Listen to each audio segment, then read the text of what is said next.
간절한 기대와 소망 부끄럽지 않게 십자가 전개하셨네.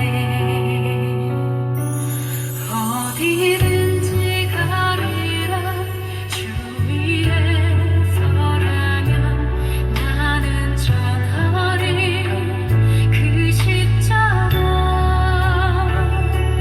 내 몸에 밴 십자가 그 보혈의 향기 온 세상 채울 때까지.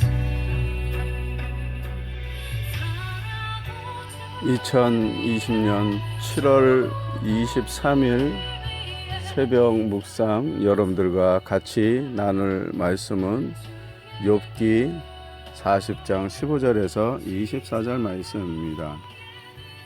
제가 봉독해 올립니다. 이제 소같이 풀을 먹는 배의 못을 볼지어다. 내가 너를 지은 것 같이 그것도 지었느니라.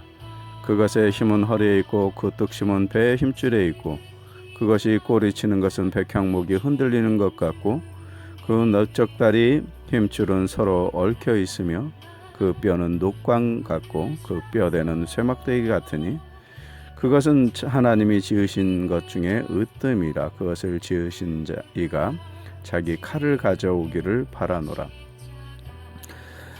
모든 들짐승들이 뛰노는 산은 그것을 위하여 먹이를 내느니라. 그것이 연잎 아래에나 갈대 그늘에서나 늪 속에 엎드리니 연잎 그늘이 덮으며 시내버들이 그를 감싸는도다. 강물이 소용돌이 칠지라도 그것이 놀라지 않고 요단강물이 쏟아져 그 입으로 들어가도 퇴어나니 그것이 눈을 뜨고 있을 때 누가 능히 잡을 수 있겠으며 갈고리로 그것의 코를 깰 수 있겠느냐.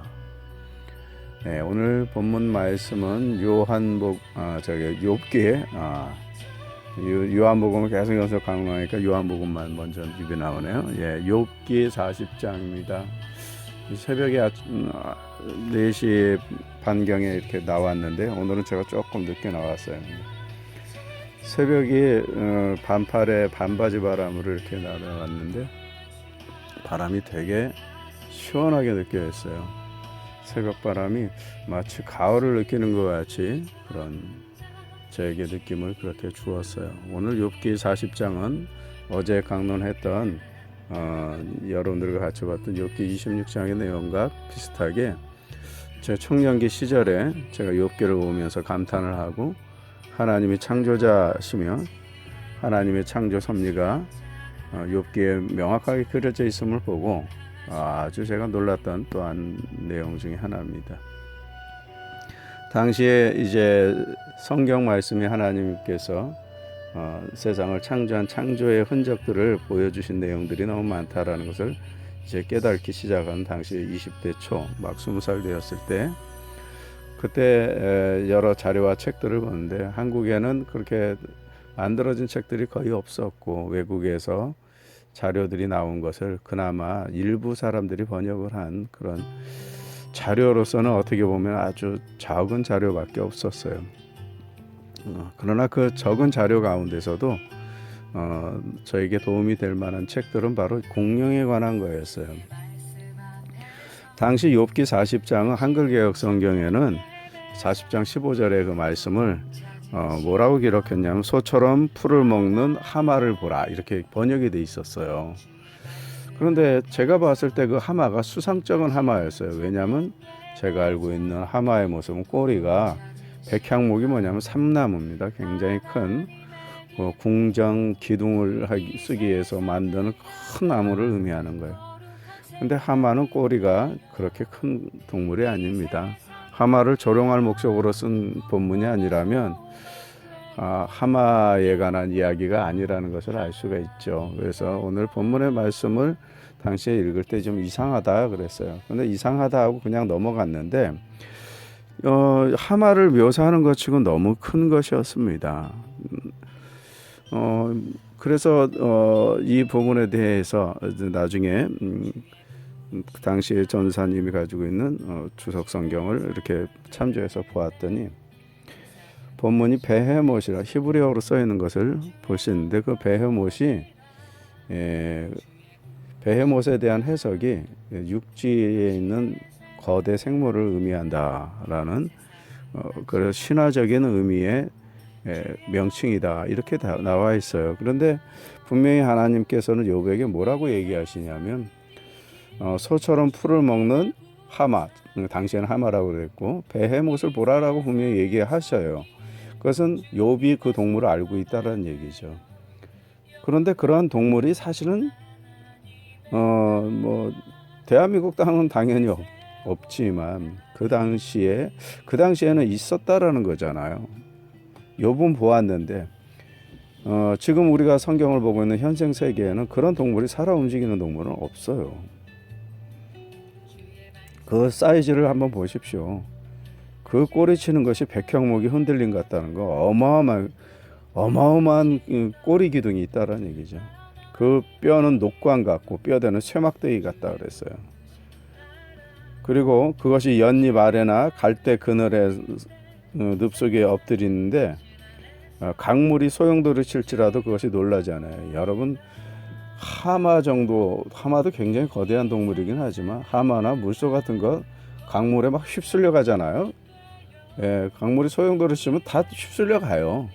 그런데 여기서 이제 강물이 이제 소용돌이 친다라는 표현을 예전에 하수가 창일하다라고 이렇게 한글 개혁 성경에 번역을 해놨었어요. 개혁 개정판 이전에 그 하수가 창일하다는 말을 이렇게 번역을 했어요. 소용돌이 친다 그러는데 창일하라는 말은 사실은 넘친다라는 말이에요. 하수가 홍수 때 지금 뭐 중국에 홍수로 난리 났죠. 이 홍수 때는 말입니다. 모든 동물이 아무리 거대한 동물이라 코끼리라도 휩쓸려 가요. 지상에 존재하는 동물 중에 코끼리가 제일 크잖아요. 그런데 하수가 창일해도 그냥 단순히 소용돌이 친다고 번역한 게 저는 맞게 번역한 것 같지 않아요. 넘쳤다라고 얘기해야 번역이 맞는 것 같은데 하수가 넘치는 즉 강물이 넘쳤을 때는 모든 동물은 퇴원자약할 수가 없어요. 그런데 그럼에도 불구하고 그가 놀라지 않고 태어나대요. 얼마나 덩치가 크면 강물이 팍 불어나고 난리가 나도 까딱을 안 하겠어요. 그런 동물이 있나요? 그리고 아무리 거대한 동물이라도 코끼리라 할지라도 우리가 뭐 매머드도 사형에서 먹었다 그러지 않아요? 그런데 감히 그걸 누가 그 갈고리로 그의 코를 꿰 수 있겠느냐라고 성경이 이야기해요. 이런 동물에 관한 이야기를 성경이 얘기하는데 많이 맞지 않다라고 생각을 했어요, 당시.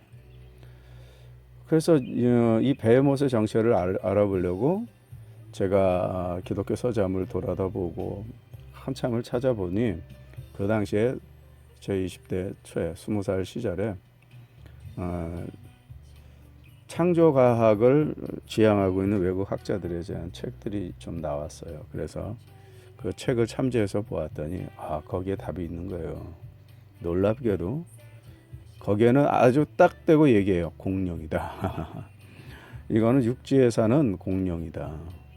이렇게 거대한 동물을 묘사하는데 이게 하나님이 묘사하는 건데 더더군다나 지금 욥이 표현하는 게 아니에요. 하나님이 이 동물에 관해서 직접 묘사를 하는 거예요. 이렇게 거대한 동물, 다른 것은 몰라도 강물이 넘쳐도 까딱하지 않을 만큼의 거대한 동물이 과연 무엇일까 이렇게 궁금했던 차에 그게 바로 공룡이다 라고 얘기합니다. 중동 지방의 베헤못이라는 동물은 육지 동물 중에 거대한 동물을 의미한다라고 해요. 더더군다나 이게 베헤못이라는 성경 본문에 보면 이 동물이 복수 형태로 되어 있어요. 그러니까 이것을 예전에 그냥 짐승들 이렇게 번역을 하기도 했었습니다. 하마라고 번역을 했던 것은 그 당시에 이제 이집트의 베헤못하고 비슷한 단어가 하마라는 단어가 베헤못하고 발음 비슷해요. 그래서 하마라고 번역을 한 것으로 알고 있는데 개신교 저희 같은 이제 당시 젊은 사람들이 성경을 번역할 때 이것을 그냥 베헤못으로 그대로 내버려둬라고 언어를. 이거는 왜냐하면 하마로 번역을 해서는 번역이 오류다라고 주장을 했었어요. 성경 번역할 때. 저도 그 주장했던 한 사람 중에 하나고. 그래서 원어로 그대로 번역을 했으면 좋겠다. 그랬더니 이번에 번역할 때 그렇게 나왔어요. 뭐 제가 주장해서 그렇게 됐다라고 주장을 말하고 싶은 게 아니고 저 역시 그렇게 주장을 했고요. 또 그런 의사 전달을 했었습니다. 그래서 41장에도 예전에는 악어로 번역되어 있었어요. 41장 내가 낚시로 악어를 끌어낼 수 있겠느냐 하는데 그것도 원래 원어로는 리워야단이에요. 리워야단, 리비아단, 뭐 베헤못, 비히못, 뭐 발음이 조금씩은 다르지만 어쨌든 분명한 것은 원어로 그대로 내버려 둬라는 거예요. 현생하는 동물을 이야기하는 게 아니니까. 그런데 이번 번역이 그렇게 나와서 저는 얼마나 좋았는지 몰라요. 아마 제가 한글 개혁성경 개혁개정판 나오기 전에 여러분들에게 이 욥기 40장, 41장 강론하면서 설명을 해줄 때 아마 제가 부임할 때 이런 얘기 했던 걸로 기억을 합니다. 이거 번역 제대로 해놔야 된다고. 어쨌든 이 번역이 이렇게 잘 나와서 다행히 원어로 잘 나와서 설명을 해주기가 좋게 됐어요. 그 베헤못이라는 동물이 그렇게 큰 거대 동물이 있구나. 그 부분에 대해서 자료를 좀 찾아봤더니 공룡에 관한 얘기가 있는데 지상에서 존재하는 공룡 중에 제일 큰 동물이 무엇이냐? 바로사우루스 종류였습니다. 그리고 그 이후엔 브로키오사우루스 뭐 이런 것들이 나왔는데 최근에 발견된 화석 중에는 제일 큰 거대 공룡이 22m에서 35m 정도 성장 크기를 추정할 수 있는 아르헨티노사우루스로 볼 수가 있습니다. 사이즈가 22m에서 35m예요. 어마어마하죠. 애증하는 큰 건물보다 커요. 25m에서 35m. 사람이 그 앞에 서 있으면 꼼짝을 못하죠. 우리나라에도 해남 쪽에 공룡이 있다, 발자국이 있다 그래서 해남 박물관 만들었죠. 고성 박물관 만들었죠. 요새는 또 보령에서도 공룡 발자국이 나타나서 보령 박물관 만들었어요. 그 공룡 박물관들은 실물 사이즈의 공룡들을 이렇게 전시를 해놨어요. 제가 사진도 몇 개 스크랩 해놨는데 한번 참조해 보시고요. 자, 그러면 중요한 건 뭐 이겁니다. 공룡이 있다 이거예요. 근데 공룡이 어쨌다는 거냐? 우리가 공룡의 존재를 알게 된 게 어느 때인지 아십니까, 여러분? 공룡이라는 부류가 정의가 된 게 1822년이에요. 근대에 들어와서 공룡을 알게 됐어요. 1822년 어떤 거대 파충류의 화석이 사람들에게 나타납니다. 이것을 처음 발견한 멘델 부부가 그걸 보고 이구아노돈이라는 그런 이름을 붙였어요. 이구아나의 이빨이라는 뜻이죠. 당시에 파충류 중에 그들이 알고 있는 파충류 중에 큰 파충류는 바로 이구아나였거든요. 그래서 이구아노돈, 이구아나의 이빨이라는 뜻으로 그래서 이렇게 이름을 붙여놨고요. 그리고 나중에 이후에 영국의 생물학자인 리처드 오원이 1841년 화석을 분류하던 중에 이 파충류 중에 공룡류를 따로 이렇게 분류를 하자 해서 공룡이라는 단어가 처음 나왔어요. 디노사우루스, 또 정확하게 얘기하면 디노사우리아 이렇게 해석 종류를 분류를 하게 됐습니다. 그래서 이 디노사우루스라는 말은 디노사우리아라는 말은 무서운 파충류라는 뜻입니다. 도마뱀 중에 무서운 도마뱀이라는 말도 되고 왜냐하면 그 표현을 그렇게 대단히 무섭게 생길 만큼 이빨도 대단하고 사이즈도 컸던 겁니다. 그 이전에는 그런 공룡의 존재를 몰랐을까요? 중국 사람들은 알았어요. 중국 사람들은 이게 사실은 정확하게 얘기하면 중국에서 발견이 된 거예요. 맨 처음에 중국에서 생물학자들이 고생물학자가 지나가다가 시장에서 보니까 용의 발톱이라고 그러면서 또는 용의 이빨 하면서 거대한 동물의 뼈를 이렇게 전시해 놓은 걸 봤어요. 이게 어디서 났냐 그러니까 이 사람들이 이 한약재로 사용하는 사람들인데 이거 있는데 가르쳐 주면 자기들이 약재를 갖다가 몰래 그렇게 채취해 가지고서 시장에 내다 파는 소망이 없어질까봐 얘기를 안 해주다가 돈을 주니까는 이제 그 장소를 알려줬고 거기서 처음 거대 파충류의 화석들을 발견하게 되고 그렇게 해서 분류가 된 겁니다. 여러분 이게 바로 1822년에 있었던 일이에요. 여러분 이 이야기를 잘 들으셔야 돼요. 그럼 그 전에 공룡의 존재에 대해서 인류가 잘 알고 있었느냐? 아니요, 잘 몰랐어요. 중국에서는 이게 용의 발톱, 용의 이빨이라 그래서 그냥 약재로만 팔고 중국 사람들은 용이 있다라고만 생각을 했었을 뿐입니다. 구체적으로 공룡의 존재를 잘 알지는 않았어요. 왜냐하면 공룡의 존재를 알지 못했던 것은 공룡이 우리 현생 세계에서 발견되지 않았기 때문입니다. 그래서 공룡의 존재는 학계의 분류에 의하면 6,500만 년 전에 존재했었고 멸종했다. 그러니까 6,500만 년 전까지만 있었고 그 이후에는 없다. 이렇게 딱 정의를 하는데 성경은 뭐라고 이야기하느냐? 욥기 40장에 욥기 당시에 욥이 살았을 당시에 공룡이 존재했다는 얘기예요. 이렇게 엄청난. 그러면 현재 과학자들이 주장하는 거하고 성경의 주장이 맞지 않으면 사람들은 어떻게 판단합니까? 보통 성경이 전설이고 신화다 이렇게 얘기를 해버려요. 과연 그런가요? 공룡이 근세까지도 존재했었다라는 것에 대한 얘기는 참 그 증거는 말할 수 없이 많아요. 그 부분에 대해서는 여러분 나중에 제가 특강을 하거나 할 때 말씀을 드리겠습니다. 욥이 보았을 때 하나님이 지금 말씀하시는 이야기를 듣고 보니 이 창조물 중에 이 엄청난 거대 동물을 만드신 하나님이 지금 욥이 불평하고 있는 것에 입을 막는 겁니다. 그 단순하게 불평을 막는 게 아니라 하나님이 이렇게 지금 섭리해 가시고 창조주 하나님의 위대하신 운영이 이 지구상뿐 아니라 우주 공간 구석구석까지 다 미치고 있는데 하나님 앞에서 네가 내 정의를 자랑하려 하느냐, 내 공의를 가지고 나를 측정하려 하느냐 하면서 하나님께서 그 앞에 변증을 하시는 내용이 나오면서 욥이 보았던 그 거대 동물을 그 하나님이 지적을 하시면서 이런 동물조차도 네가 본 그 거대한 동물도 내가 창조했다. 하물며 네 삶에 대해서 내가 모르겠느냐라고 하나님께서 저에게 반문을 하시는 내용입니다. 내일은 이제 연속해서 41장 내용까지도 한번 말씀을 나누겠는데요. 여러분이 아무리 고통스럽고 힘든 인생을 산다 할지라도 하나님은 다 알고 계세요. 여러분을 모르시는 게 아니에요. 세상 모든 만물을 창조하신 그 창조주께서는 여러분의 삶을 아세요. 왜 힘든지도 아세요. 무엇 때문에 고통스러워하는지도 아세요. 그 하나님께서, 아시는 하나님께서 여러분의 보호자가 되십니다. 여러분의 삶을 지키시는 분이십니다.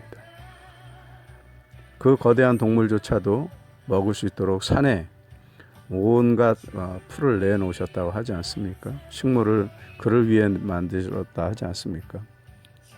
하물며 그리스도의 보혈의 피로 구원받은 여러분의 삶을 하나님 모르시겠습니까? 여러분을 위해서 준비한 것이 없다고 생각하십니까? 분명히 여러분을 위해서 준비하신 것이 있습니다. 여러분, 그것을 여러분이 믿음의 눈을 떠서 깨달아야 할 것입니다. 지금 현재 고통스러운 그 고통으로 인해서 욥처럼 입술로 불평할 것이 아닙니다. 여러분의 삶을 지켜보신 하나님으로 인하여 여러분이 다시 잃어버렸던 희락, 어제 강론했던 그 기쁨을 되찾게 되기를 바랍니다. 오늘도 하나님께서 여러분과 함께 하시고 여러분에게 위로를 허락하시길 간절히 바라고 말씀을 정리하고자 합니다. 하나님께서 여러분이 부르짖을 때마다 들으시고 함께 하시는 약속을 허락하십니다. 여러분의 신앙의 고백이 이 아침에도 신실하게 여러분 삶 통해 드러나기를 바랍니다. 예수님 이름으로 축원합니다. 전능하신 아버지 하나님, 믿음으로 살 때 어려워도 힘들어도 하나님 바라보는 저희들 되게 도우소서. 예수님 이름으로 기도합니다.